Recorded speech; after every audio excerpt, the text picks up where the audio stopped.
Welcome to my cockpit. I'm your host and narrator, Captain Tobias Steele. Relax with me as I take you on a sensual and exciting voyage across the galaxy.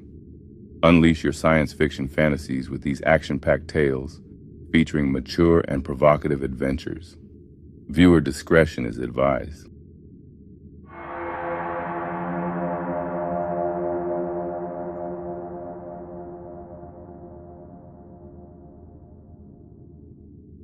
The Darkstar Commandos. Story 4. Transporting Delegate Socox. 60 cycles after the battle at Antaeus Prime, Earth's Darkstar Commandos became humanity's special delegates and security to the Galactic Alliance. During the war between Earth and Xeondrax, underground factions saw opportunities for plunder. With Galactic Alliance peacekeeping security forces spread thin, pirates and raiders seized the opportunity to strike Alliance and other galactic species shipping routes. When the ceasefire occurred between Earth and Xeondrax, raider attacks subsided as Alliance forces refocused their attentions. During this time, the Galactic Alliance outsourced security details to Earth's Darkstar Commandos to provide additional safety for their diplomatic transports. The Alliance retained the commando services even after the ratification of Earth and Xeondrax's peace treaty. On one such security assignment, Darkstar Commando Xavier Stevens was at the helm of a Class A 7 Alliance transport vessel. His assignment: escort Delegate Socox from an Alliance hub to Star Cluster Proxima BB-D space station, a short 2-hour journey. Yet every traveler understood one truth: no route was ever truly safe. At any moment, raiders could strike without warning. This mission carried even greater risk. Delegate Socox held incriminating evidence of corruption among a faction of Galactic Alliance delegates. He knew who they were, and they were on to him. A full escort Alliance detail would be a death sentence, a glaring beacon of his location and intention to his enemies. Instead, he chose secrecy over security. Slipping away quietly with the evidence was his best chance of survival. If he failed, the corruption within the Alliance would be buried, and so would he. Delegate Socox came up with the idea to go to Proxima BB-D space station. There he would take a transport back to his home world of Declauticus. As a peaceful and passive species, Docilians stood about 5 feet tall. They had greenish-orange skin and gave an appearance of an older or aging man. Their thin, humanoid bodies appear fragile due to their light bone density, making them look almost waifish. Despite their delicate frames, they have large hands and feet, slightly oversized compared to their bodies. They have secured special protections within the Galactic Alliance, ensuring their safety against more aggressive civilizations.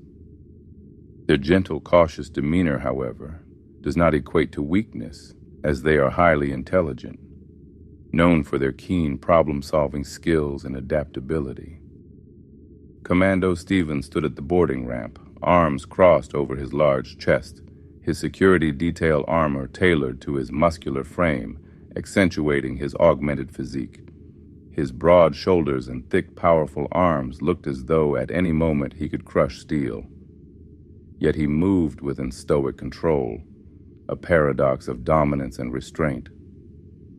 He offered Delegate Socox a reassuring half-smile, with a quiet confidence that could melt through the coldest of defenses. Socox felt his breath hitch as he stepped closer, unable to suppress his species' instinctual reaction. For a split moment, he wanted to cower at the sheer force of presence the commando exuded. Standing at over 8.5 feet tall, Commando Stevens was more than just a commando. He was a monolith of masculinity. His dark eyes, deep and unwavering, locked onto Socox with an intensity that was almost hypnotic. Stevens had been trained for this. He understood how his presence alone could unsettle, intimidate, or entice diplomatic interactions.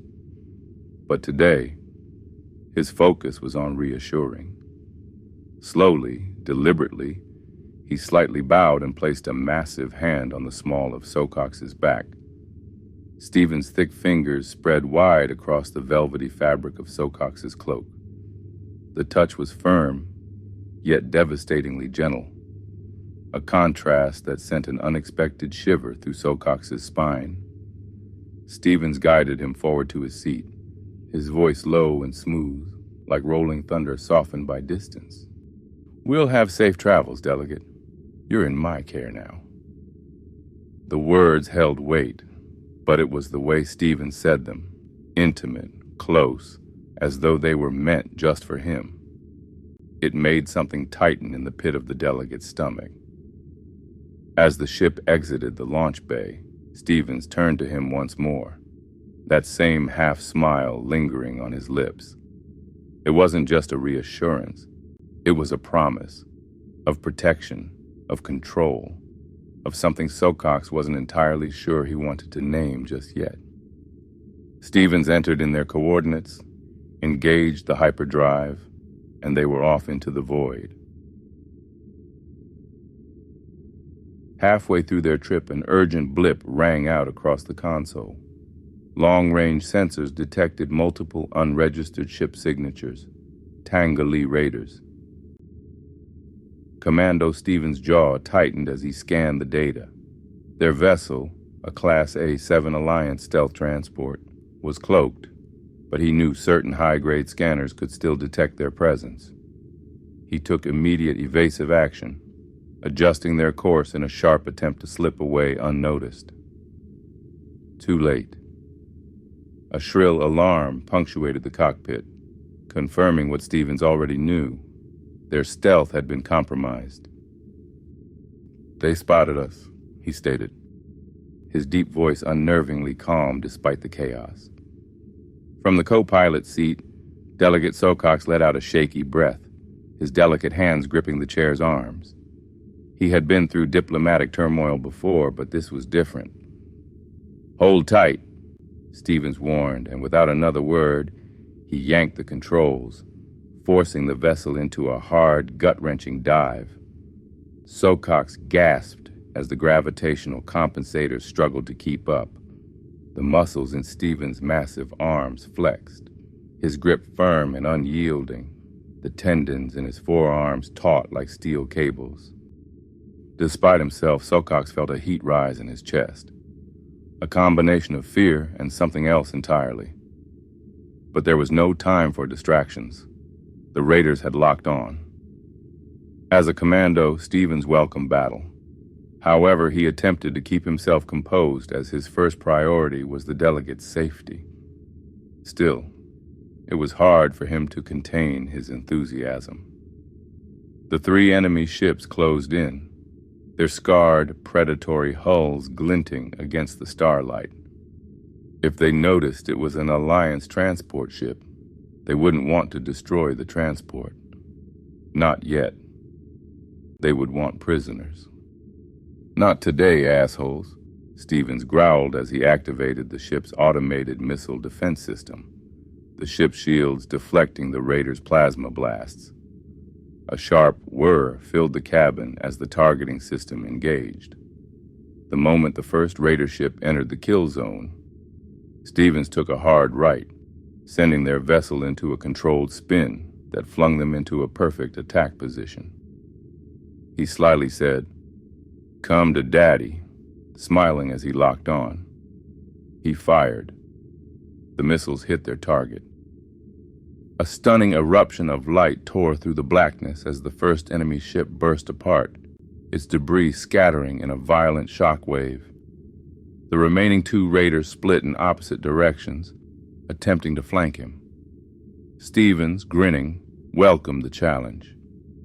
He jerked the controls hard, pulling the transport into an aggressive roll, slamming them through the wreckage of the first ship. Twisted metal scraped along the deflector shields as Stevens expertly threaded the chaos. Socox, clutching the sides of his seat, gasped, his breath shallow, his pulse frantic. But as he watched, the sheer precision and ferocity of Stevens' piloting skills became something mesmerizing. "You're brilliant, Stevens," Socox shouted over the alarms. "Your skills are impeccable." Never taking his intense gaze off the battle ahead, Stevens responded sarcastically, "Thanks, you can suck me off later, but first, we gotta survive this shit." Socox's eyes widened in confusion. Before he could respond, the raider ship swooped in for the kill. The enemy fighters cut across his path, unleashing a storm of plasma fire that Stevens barely dodged. The heat from the blasts caused the cockpit to flare red, bathing them both in an eerie glow. Stevens gritted his teeth, his entire body filled with raw focus and controlled violence. "You want to play?" he murmured darkly. "Let's play." He cut the engines, a dead stop. The raiders, caught off guard, shot past them. That was all Stevens needed, full throttle. The ship surged forward, aligning perfectly behind the two enemies, a predator locking onto prey. Stevens smashed the trigger, his chest rising and falling with steady, measured breaths as he let loose a barrage of fire. The rounds showering both vessels. The raiders' ships erupted, sending shards of metal spiraling through the void. The ships were reduced to nothing but scattered wreckage in the endless dark. In the aftermath, silence filled the cabin. The alarms faded. The only sound left were the sharp inhales and exhales of breath coming from Delegate Socox. Stevens finally turned, his smoldering half-smile creeping back onto his lips as he looked at Socox. "See? I told you. You're in my care." Socox smiled, still attempting to catch his breath. A while later, safely on the space station, Stevens completed his debrief with his superiors. He walked into his quarters, the weight of the week heavy on his colossal frame. The dogfight with the raiders, the delay in approved time-off requests, the endless responsibilities. None of it had worn on him physically, but mentally he craved solitude, quiet, and most importantly, a release. His quarters were minimalist yet spacious, designed to accommodate Earth's commandos' massive augmented physiques. Stripping down, he stepped into the decontamination shower, the heated jets of purifying steam and cleansing nanowater cascading over his hulking, chiseled body. The cybernetically enhanced musculature of his shoulders and back gleamed under the mist, the ridges and valleys of pure, functional power shifting with every movement. His broad, sculpted back, laced with subdermal reinforcements, relaxed. He relished in the moment of stillness. His thick, muscular thighs, powerful from years of ground combat on high-gravity planets, stood like pillars of engineered perfection, supporting the raw weight of his battle-hardened frame. And then there was his buttocks, a masterpiece of sheer power and precision, round, dense, and cut like stone, sculpted by the same brutal regimen that had transformed him into an apex warrior. His anatomy was designed not just for battle, but for domination. Even now, exhaustion warring with an underlying charge in his body, Stevens exuded pure, masculine potency. He stepped out of the shower, droplets of water trickling down his broad, solid chest, rolling over the steel-like planes of his abs. The glow of the hollow display flickered as he laid onto the bed. The bed reconfigured itself under Stevens' specific height and weight for maximum recovery efficiency. But before he could settle in, his data tablet alert chimed. Simultaneously, Stevens tapped his forearm. A hologram displayed from a tiny lens. A message from Delegate Socox. His brow furrowed. Stevens sat up, opening the message. The message read, "Commander, I have completed my research regarding a statement you made during our engagement with the Tungali raiders. I wish to discuss this matter in person. May I come to your quarters?" Stevens exhaled, running a hand over his damp chest.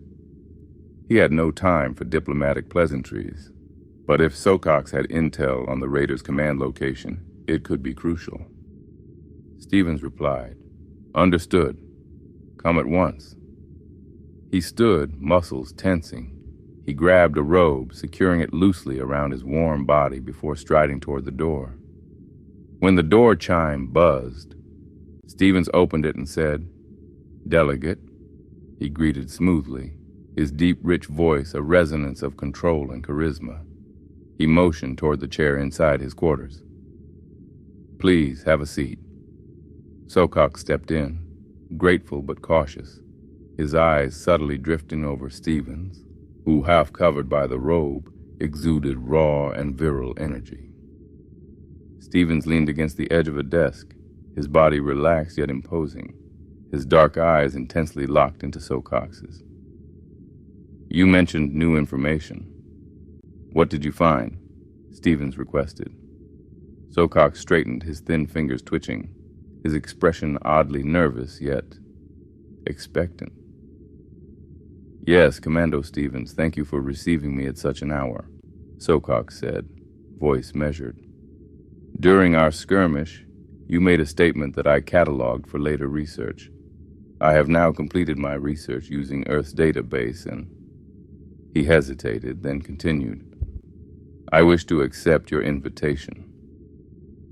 Stevens raised an eyebrow. "Invitation?" he questioned. Socox's soft, careful voice lowered into something almost reverent. "You said, and I quote, 'You can me off later.'" The room fell into a thick silence. Socox's small, delicate hands folded in his lap, his gaze unwavering. He said, "I have observed this custom via footage from Earth's data records and graciously accept your invitation. Shall we begin?" Stevens blinked, then laughed, a profound rumbling chuckle that vibrated through the air. He then caught himself not wanting to insult Delegate Socox. Clearly, the delegate was unaware of the harmless intent and didn't understand sarcasm from a male human soldier. Commando Stevens recognized his misstep and knew he needed to monitor the sarcasm around certain species going forward, especially with delegates and ambassadors. Nonetheless, he had been trained on how to navigate these types of situations. He knew to use his best judgment as each circumstance presented itself. He understood how his intimate actions could lead to complex diplomatic situations. Stevens had quickly deduced and calculated that statistically, the negative outcomes were minimal due to the situation and species type. Even though he was a delegate, Socox sat at a lower tier based on the structure of the Galactic Alliance. Stevens was dying with laughter on the inside at the thought of the frail-looking being servicing him. But he had to admit, though, he did need a release. Socox's acceptance of his flippant offer had surprised Stevens. However, he understood he had to formally address Socox, as, regardless of rank, he was still a delegate. As Socox sat, looking bewildered, Stevens exhaled, then smirked. A seductive, flirtatious smirk. He slightly bowed to Socox and stated, "Delegate of the Galactic Alliance Socox, you do me great honor. I appreciate the acceptance of my offer." Stevens then walked over and sat on the edge of the bed facing Socox. He unfastened the loosely tied belt of his robe, fully exposed with his elbows resting on the bed. He leaned back with a measured confidence, his dense, sculpted machine-like chest revealed, his thick thighs spreading open. He rested his massive hands onto his stomach, fingers grazing the deep ridges of his abs. And then, of course, there was his member, a beast of formidable size and weight. It was thick, heavy, imposing, and pulsating. It was a testament to his genetic perfection, enhanced as all parts of him were, engineered to intimidate, to overwhelm, with the overhead halo lights casting shadows perfectly. He looked at Socox and commanded, "You may begin." Socox, with his wayfish frame quivering yet eager, moved forward. What followed was both an act of diplomacy and an exchange of pure primal energy, an offering, a transaction, a surrender, and then a transformation. Stevens joyfully released, his essence erupting thick and hot. He could feel Socox's gags and strains as he received it. Moments after Socox ingested Stevens' essence, his body seized. His form jerked violently as a wave of unimaginable energy coursed through him. His eyes widened, his body contorting, the very molecular structure of his being rewriting itself with every convulsion. Socox screamed, I can feel the power." Stevens hastily jumped to his feet, alarmed, body still glistening with post-release heat.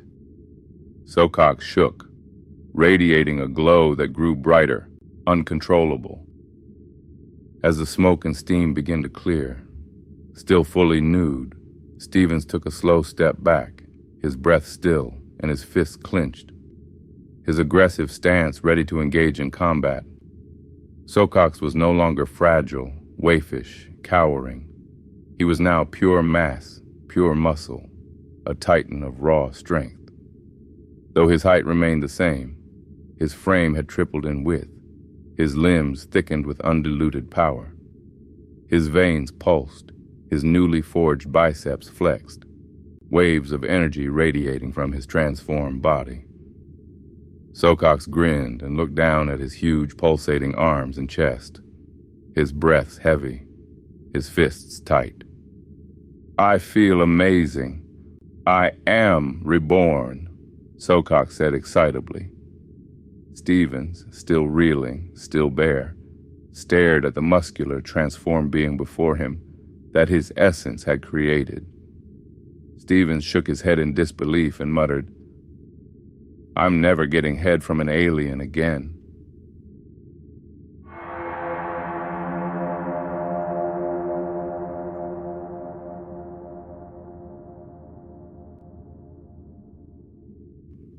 The end of Story 5.